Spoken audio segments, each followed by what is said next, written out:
الحمد للہ الابدی الابد، الحمد للہ الفرد الصمد، الحمد للہ الذی خلق السماء بغیر عمد، الحمد للہ الذی وصف الارض على ماء جمد، الحمد للہ الذی خلق الخلق فاحسن عدد، الحمد للہ الذی قسم الرزق ولم ينس احد، الحمد للہ الذی لم يتخذ صاحبة ولا ولد، الحمد للہ الذی لم یلد ولم یولد ولم یکن له کفوا احد۔ اللهم صل على سيد الأبرار وزين المرسلين الأخيار وأكرم من أظلم عليه الليل وأشرق عليه النهار، اللهم صل على سيدنا ومولانا محمد عدد آيات القرآن وحروفه، أما بعد فقد قال الله تبارك وتعالى فإنما يسرناه بلسانك لعلهم يتذكرون، وقال تبارك وتعالى والذين اوتوا العلم درجات، وقال النبي صلى الله تعالى عليه وسلم تباركوا بهذا القرآن فإنه كلام الله وخرج منه او كما قال عليه الصلاة والسلام۔ میرے محترم بھائیوں اور بزرگوں اور ساتھیوں، یہ میری اور آپ کی اور خصوصاً امت محمدیہ کی یہ بہت بڑی خصوصیت ہے کہ اللہ تبارک و تعالیٰ نے ہمیں ایسا کلام دیا ہے، قرآن کریم دیا ہے، جو ہمارے بچے بھی بچیاں بھی چھوٹی چھوٹی عمروں کے بچے ماشاءاللہ قرآن پاک کے حافظ ہو جاتے ہیں۔ اس کے برعکس اگر دیکھا جائے سابقہ نبیوں کی کتابوں کو، داؤد علیہ السلام کو زبور ملی، عیسیٰ علیہ السلام کو انجیل ملی، موسیٰ علیہ السلام کو تورات ملی، باقی انبیاء کو کچھ صحف ملے، ادریس علیہ السلام کو، شیس علیہ السلام کو، سیدنا ابراہیم علیہ السلام کو صحائف ملے۔ یہ جو کتابیں آسمانی دوسری کتابیں تھیں، یہ نبیوں کے سوا کسی کو یاد نہیں ہوتی تھی، انبیاء کو یاد ہوتی تھی۔ کسی امتی کو ان کی جو زبور تھی داؤد علیہ السلام کے کسی امتی کو یاد نہیں تھی، انجیل کسی بھی عیسیٰ علیہ السلام کے امتی کو حواری کو یاد نہیں تھی، اور عزیر علیہ السلام نے اپنی یادداشت سے، اپنے حافظے کی قوت سے تورات زبانی سنا دی لوگوں کو۔ جب زبانی سنائی تو یہودیوں نے کہا یہ عزیر تو اللہ کا بیٹا ہے، کیونکہ یہ اللہ کی خصوصی اس پر ہے۔ وقالت یہود عزیر ابن اللہ، اور بھی وجہ ہو سکتی ہیں ابن اللہ کہنے کی۔ ایک وجہ یہ بھی لکھی ہے کہ چونکہ انہوں نے تورات زبانی سنا دی اور ان کے ذہن میں تھا یہ تو کوئی امتی سنا ہی نہیں سکتا۔ عیسیٰ علیہ السلام کے حواریوں کو یاد نہیں تھی انجیل عیسیٰ علیہ السلام کے جانے کے 1000 سال بعد، 1000 سال بعد عیسیٰ علیہ السلام کے جو کچھ حواریین تھے، متی، یوشع، یوحنا، لوقا، یہ کچھ شاگرد تھے، 11 بڑے مشہور تھے، ان میں سے چند کے نام میں نے لیے۔ کچھ انہوں نے مضامین یاد کیے ہوئے تھے انجیل کے، لوگوں کو وہ سنائے۔ پھر موسیٰ علیہ السلام کے جانے کے ہزاروں سال بعد یہ جو تورات تھی، یہ موسیٰ علیہ السلام کے مضامین کے جو یاد کی وہ چند چیزیں تھیں وہ سنائی۔ آج کل یہی تورات انجیل مل کر بائبل بنی ہوئی ہے، اس میں سے ہر 5 سال کے بعد جو بھی نیا صدر، نیا پوپ اعظم آتا ہے تو وہ اپنی مرضی سے اس میں تحریف کر دیتا ہے، لیکن کسی کو یاد نہیں تھی۔ قرآن کے اوپر قربان جائیں کہ ماشاءاللہ ہمارے چھوٹے چھوٹے بچے بھی 7 سال کے، 8 سال کے، 9 سال کے بچے، ہماری یہ بچی ماشاءاللہ کل کی بات ہے۔ ابھی میں مولوی قصہ سے کہہ رہا ہوں کہ آپ کی بھانجی، اگر دیکھو کل کی بات ہے، کیا عمر ہوگی اس کی، یہ عمر ہے، میں کہ کل کی باتیں ماشاءاللہ حفظ بھی۔ ابھی وہ وہاں اپنے یہاں ننہال جاتی ہوتی تھی تو وہ بھاگ کر آنا، تایا ابو السلام علیکم، سارے بچے تایا کہتے تھے تو وہ بھی مجھے تایا کہتے تھے، مگر کل کی باتیں آج ماشاءاللہ حافظ بھی بن گئی۔ اللہ تعالیٰ یہ نعمت انہیں بھی نصیب فرمائے۔ باقی گزارش یہ ہے کہ یہ جو قرآن کریم ہے یہ معانی کو، مفہوم کو یاد رکھنے کا ایک ذریعہ ہے۔ اصل تو اس قرآن پاک کا جو مضمون ہے، جو اللہ نے میری آپ کی ہدایت کی اس میں باتیں لکھی ہیں، توحید کا مضمون بیان کیا گیا ہے، رسالت بیان کی گئی ہے، آخرت کو بیان کیا گیا ہے، وہ مضامین جو ہے، وہ جو قرآن پاک کی تعلیمات ہیں وہ اصل ہے۔ لیکن اصل کی حفاظت کے لیے الفاظ کی حفاظت، مفتی صاحب تشریف فرما ہے، مقدمۃ الشیء حکم الشیء ہوتا ہے، شے کا جو مقدمہ ہوتا ہے وہ بھی شے ہی کا حکم رکھتا ہے۔ اس لیے جو فضائل علم کے حاصل کرنے کے ہیں، قرآن پاک کے حاصل کرنے کے ہیں، اب اندازہ لگائیں کہ یہ ہم چند مسجد کے لوگ بیٹھے ہیں، آج ہم اپنی بچی کی خوشی میں ابھی دعا کریں گے، اور ماشاءاللہ والد صاحب بھی خوش ہیں، ان کی ماں بھی ماشاءاللہ خوش ہے کہ ہماری بچی نے قرآن پاک حفظ کیا۔ ایک ایسا ہی منظر قیامت کے دن آنے والا ہے۔ یہ چند ہمارے یا تحصیل عارف والا کے ہی کچھ بچے ہیں اور ہم لوگ بیٹھے ہیں یہاں یہ خوشی منا رہے ہیں۔ اس قیامت والے دن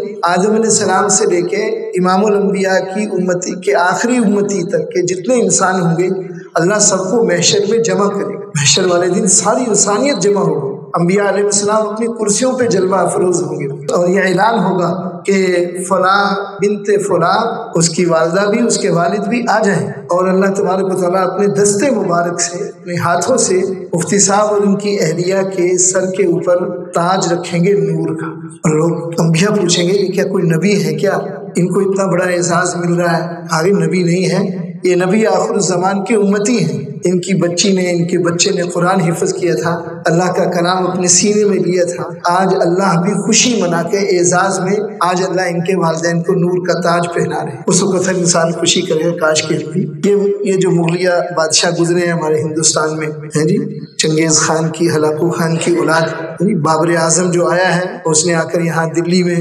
حکومت کی، ابراہیم لودھی سے اس کا پہلا مقابلہ ہوا، 70,000 فوج لے کر وہ آیا، خیر یہ فاتح ہو گیا ہندوستان پہ، یہ لوگ قابض ہو گئے۔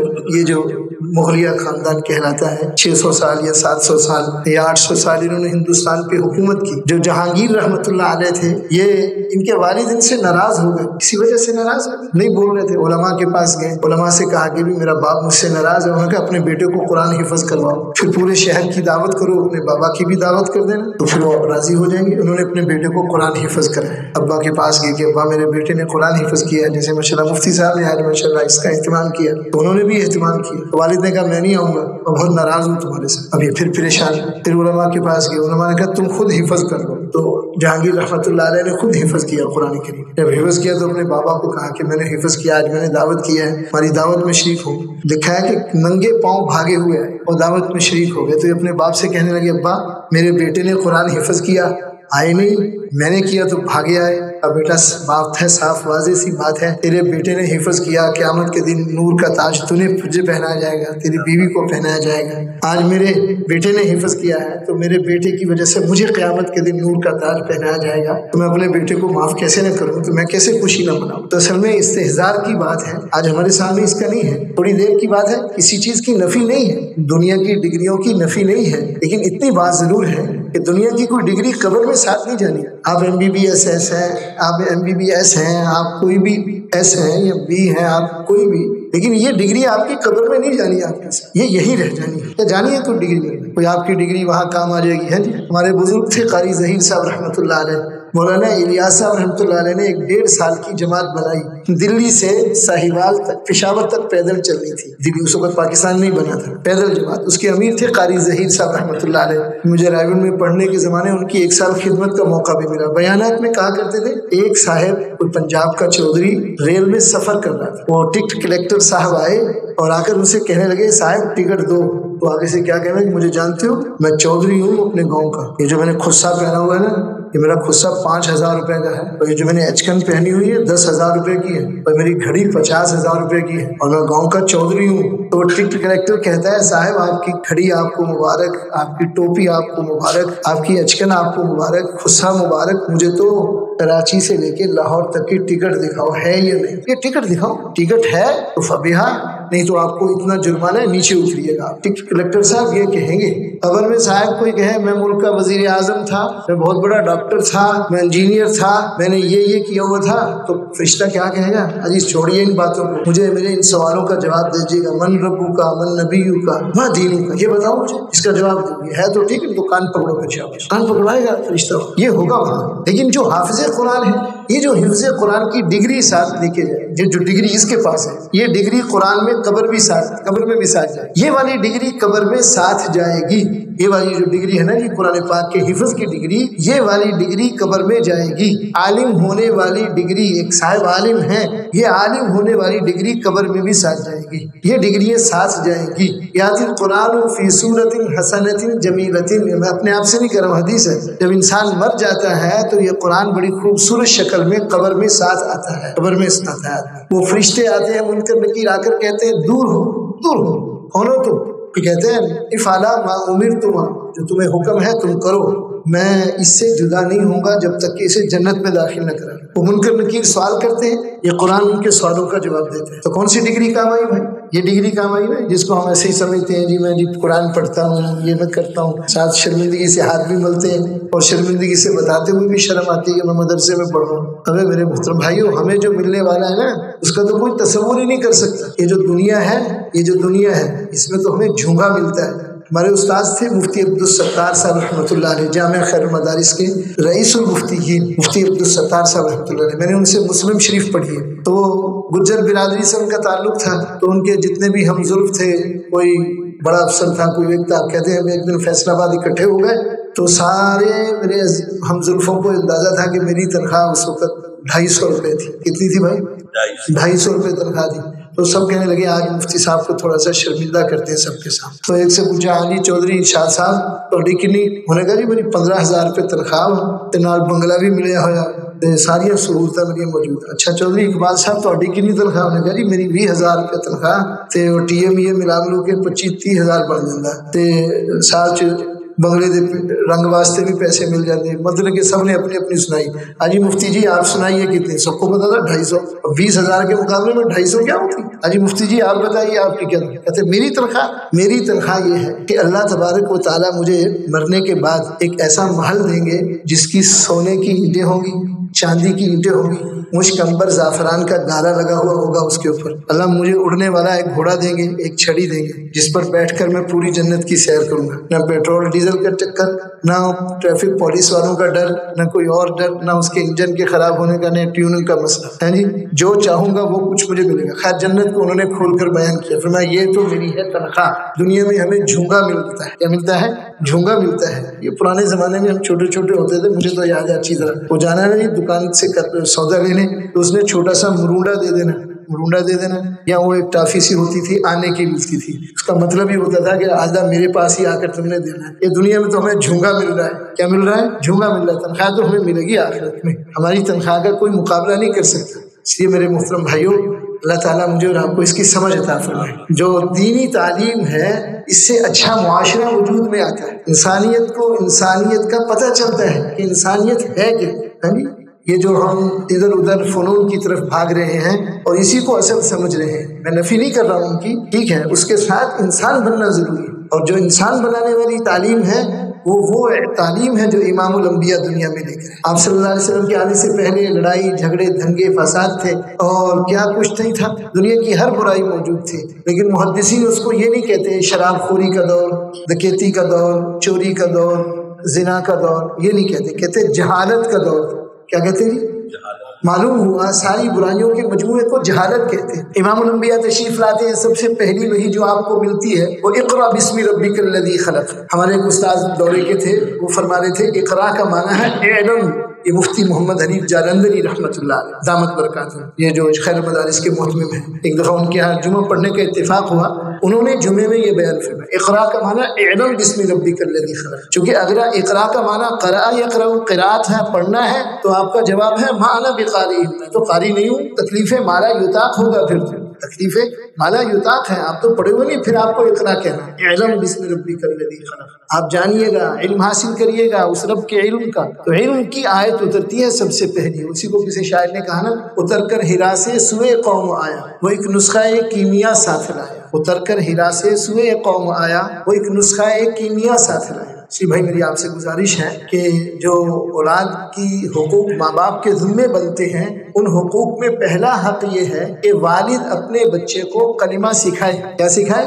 سب سے پہلا حق باپ کے ذمے جو اولاد کا حقوق میں سے بنتا ہے، اولاد کی تربیت، اولاد کے حقوق میں وہ یہ بنتا ہے کہ باپ اپنے بچے کو پہلے کلمہ سکھائے. دوسرا حق کیا ہے کہ اس کا عقیدہ ٹھیک کرے. اس کا کیا کرے؟ اس کے عقائد ٹھیک کرے. اللہ کی توحید، حضور صلی اللہ علیہ وسلم کی رسالت، آخرت، یہ اس کے دماغ میں بٹھائے. تیسرا کام کیا ہے؟ ان یعلمہ الکتاب، کہ وہ اللہ کے قرآن کی تعلیم اس کو. تیسرا حق ماں باپ کے دل میں جو اولاد کے متعلق بنتا ہے وہ قرآن کی تعلیم دلوائیں. یہ حقوق میں سے. پھر چوتھا حق ہے ان یعلمہ الرمایۃ والسحر، اس کو تیرنا سکھائیں، اسے تیر اندازی سکھائیں. یعنی یہاں سے ہے کہ پھر اسے کوئی فنون میں سے کوئی فن جو ہے سکھا دیا جائے. لیکن پہلے حقوق جو بتائے گئے ہیں وہ یہ سکھائے گئے. تو بھی ہم سب کو اس کا فکر کرنا چاہیے، اپنی اولادوں کو دینی تعلیم، قرآن پاک کی تعلیم دلوانا چاہیے، اور اس کے ساتھ ساتھ ان کی تربیت کا بھی خیال کرنا چاہیے. اللہ تعالیٰ مجھے اور آپ کو عمل کرنے کی توفیق. بسم اللہ الرحمن الرحیم. الحمد للہ علی حلمہ بعد علمہ وعلی عفوہ بعد قدرتہ. الحمد للہ علی حلمک بعد علمک وعلی عفوک بعد قدرتک. اللہم انا نعوذ بک من الفقر الا الیک ومن الذل الا لک ومن الخوف الا منک. اللہم انا نعوذ بك أن نقول زورا أو نغشى فجورا أو نكون بك مغرورا ونعوذ بك من شماتة الأعداء وعذال الداء وخيبة الرجاء اللهم صل على سيدنا ومولانا محمد وسلم عليه وأجزه عنا ما هو أهله حبيبك اللهم اجعل القرآن العظيم ربيع قلوبنا ودفع حزننا وذهاب همومنا وجلاء حزننا يا أرحم الراحمين اللهم إنا نسألك من صالح ما تؤتي الناس اللهم إنا نسألك من صالح ما تؤتي الناس من المال والأهل والولد غير الضال ولا مضل اللهم إنا نسألك من صالح ما تؤتي الناس من المال والأهل والولد غير الضال ولا مضل اللهم اجعلنا من عبادك المنتخبين الغر المحجلين الوفد المتقبلين اللهم اجعلنا سامعين مطيعين وأولياء مخلصين ورفقاء مصاحبين اللهم اجعل القرآن العظيم ربيع قلوبنا ودفع حزننا وذهاب همومنا وجلاء حزننا يا أرحم الراحمين ارحم على أمتي حبيبك وأصلح لأمتي حبيبك واغفر لأمتي حبيبك وتجاوز عن أمتي حبيبك صلى الله عليه وسلم يا أول الأولين يا آخر الآخرين يا أكرم الأكرمين يا راحم الضعفاء والفقراء والغرباء والمساكين ارحم على أمتي حبيبك وأصلح لأمتي حبيبك واغفر لأمتي حبيبك وتجاوز عن أمتي حبيبك سيدنا محمد صلی اللہ علیہ وسلم۔ اے مولا کریم، اس قرآن کریم کو ہم سب کے دلوں کی موسم بہار بنا، ہمارے غموں، پریشانیوں، مصیبتوں، بلاؤں، وباؤں کے دور ہونے کا ذریعہ بنا۔ یا اللہ، ہماری اس بچی نے تیرا کلام حفظ کیا، اے اللہ الفاظ یاد کیے ہیں، یا اللہ اس قرآن پاک کا عامل بھی بنا اور اس قرآن کی تعلیم کو پوری دنیا میں پھیلانے والی بنا۔ یا اللہ خصوصاً اخص الخصوص ہماری اس بیٹی کو اور عمومی طور پر یا اللہ اس پورے مدرسے کی بچیوں کو اور پوری دنیا کے دینی مدارس کی بچیوں کو یا اللہ امی عائشہ کا علم عطا فرما اور امی خدیجہ کے خدمت کا جذبہ ان میں نصیب فرما۔ اے اللہ بی بی فاطمہ کی پاک دامنی نصیب فرما، عفت و پاک دامن بنا، ان سب کا نصیب اچھا فرما۔ بیٹیوں سے کوئی ڈرتا نہیں ہے مولا، نصیب سے ڈر لگتا ہے۔ اے اللہ تو جس کو بھی بیٹی دے اس کا نصیب بھی اچھا کر دے، یا اللہ ان کا نصیب بھی اچھا کر دے۔ بڑے دل گردے کی بات ہے، بچی کو جوان کے پال پوس کے یا اللہ تعلیم و تربیت دے کے پھر دوسروں کے سپرد کر دیا جاتا ہے۔ اے اللہ یہ تیرے توکل پہ کیا جاتا ہے۔ اے اللہ اللہم اجعلنا ممن توکلوا علیک فکفیتہم واستہدوک فہدیتہم واستنصروک فنصرتہم۔ اے اللہ تو ہمیں بھی ان میں سے بنا جو تجھ پہ توکل کرتے ہیں، پھر تو ان کے توکل پہ انہیں کافی ہو جاتا ہے، اور تجھ سے ہدایت مانگتے ہیں تو انہیں ہدایت دیتا ہے، اور تجھ سے مدد مانگتے ہیں تو ان کی مدد کرتا ہے۔ یا اللہ ہمارے اس مدرسے کو دن دگنی رات چگنی ترقی نصیب فرما۔ یا اللہ ہمارے بزرگ مولانا عبدالوہاب صاحب رحمۃ اللہ علیہ، یا اللہ ان کی جوانی کھپ گئی، یا اللہ ان کی حسن و جمال اس مدرسے کے اوپر کھپا، ایک شیر جیسے جوان تھے اور پورے علاقے میں کیا انہیں ایک شیر کہا جاتا تھا۔ یا اللہ پھر وہ بیچارے غریب اس یہاں اپنی جوانی کو کھپا کے اس ادارے میں اپنی ساری صلاحیتیں لگا کے ایک وقت ہی آیا میں کبھی انہیں نماز کے لیے کہتے محبوب کچھ سنت مستحبات مجھ سے چھوٹ جاتے ہیں، مجھ سے صحیح نماز میں سنتیں پوری ادا نہیں ہوتی، تو نماز پڑھا دے۔ آج ان کے لفظ جگر نے بھی مجھے کہا تو وہی وقت مجھے بھی اپنا یاد آ گیا جب مجھے ان کے والد کہا کرتے تھے۔ آج ان کے لفظ جگر کو میں بھی یہی کہہ رہا تھا کہ میری وہ حالت نہیں کہ میں نماز کو صحیح سنت و مستحبات کے ساتھ ادا کر سکوں۔ اے اللہ تو اس ادارے کو ان کی قربانیوں کی برکت سے پوری دنیا میں دین کے پھیلنے کا ذریعہ بنا۔ یا اللہ اسے دن دگنی رات چگنی ترقی نصیب فرما، حاسدین کی حسد سے، یا اللہ ناقدین کی تنقید سے، شریروں کی شرارت سے، اعداء کی عداوت سے، فتین کے فتنوں سے، ساحروں کے سحر سے، ماکرین کے مکر سے۔ اے اللہ تو اس کی بھی اور پوری دنیا کے مدارس کی حفاظت فرما، ان کی ضروریات کو غیب سے پورا فرما۔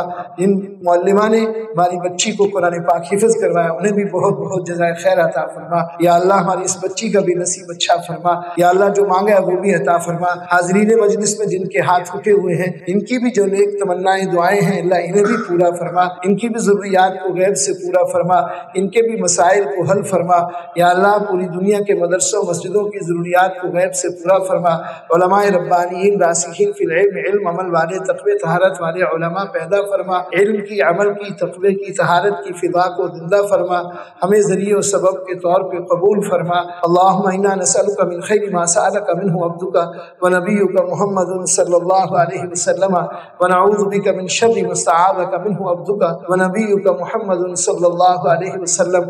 اللہم انت المستعان وعلیک البلاغ ولا حول ولا قوة الا باللہ العلی العظیم۔ اللہم صلی علی سیدنا و مولانا محمد وسلم علیہ واجزہ عنا ما هو اہلہ حبیبک، آمین آمین آمین آمین اجمعین۔